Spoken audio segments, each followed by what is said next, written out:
Luto po tayo ng special kare-kare. Our ingredients for today: peanut butter powder, sitaw, pechay, talong at okra, our bagoong,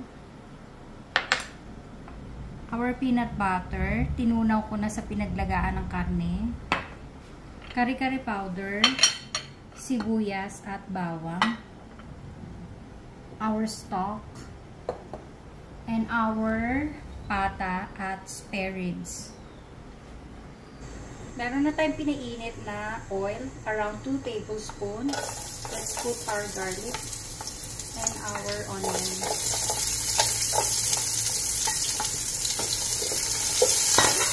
Pag naluto na ang bawang at sibuyas, ilagay na ang pinalambot na karne.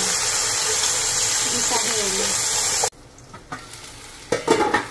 Pag nagisa na yung karne, ilagay na ang stock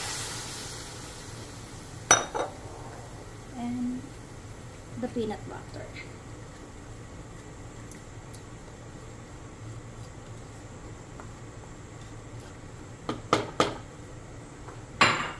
Kulo ng tubig, budburan ng konting asin,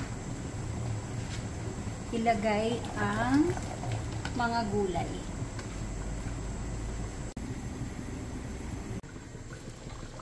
Pag malapit na siya, ibudbud na ang dinurog na mani,